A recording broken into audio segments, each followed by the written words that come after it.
OMG. Has spitting blood as Rory Mcilroy exposed shocking PICS Meg publicly taking off her bra on TV.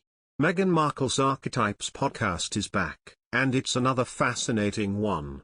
In this new episode, the Duchess of Sussex invites Paris Hilton to help her dissect the term bimbo and the way it's used against women in popular culture.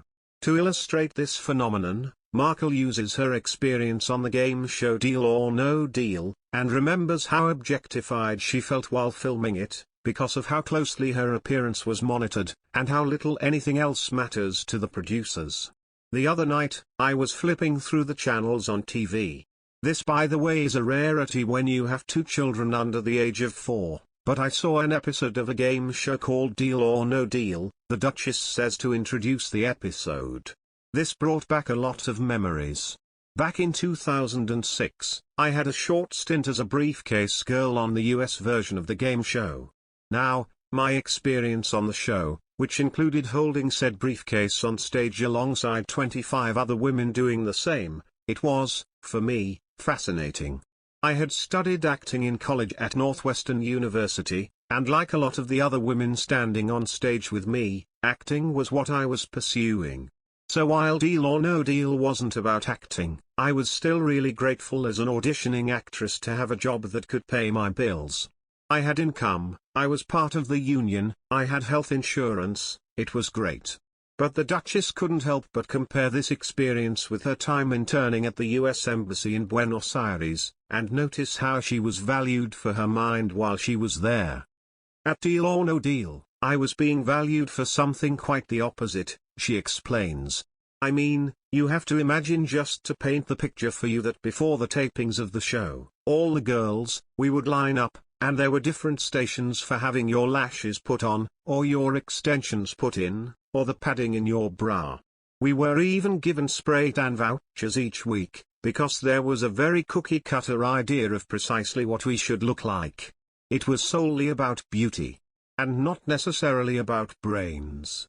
There was one part of it all that she found particularly jarring, and with good reason. When I look back at that time, I will never forget this one detail, because moments before we'd get on stage, there was a woman who ran the show, and she would be there backstage, and I can still hear her, the Duchess says. She couldn't properly pronounce my last name at the time, and I knew who she was talking to because she would go, "Markel, suck it in. Markel, suck it in." I ended up quitting the show. Seriously, good for her. She adds, like I said, I was thankful for the job, but not for how it made me feel, which was not smart. And by the way, I was surrounded by smart women on that stage with me, but that wasn't the focus of why we were there, and I would end up leaving with this pit in my stomach, knowing that I was so much more than what was being objectified on the stage. I didn't like feeling forced to be all looks, and little substance. And that's how it felt for me at the time, being reduced to this specific archetype. This archetype? The bimbo, a label which of course has been thrown at Paris Hilton just about a million times, when she is of course a multifaceted person like everybody else. In other news, Duchess of Sussex Meghan Markle and British professional golfer Rory Mcilroy had sparked romance rumours before she met Duke of Sussex Prince Harry.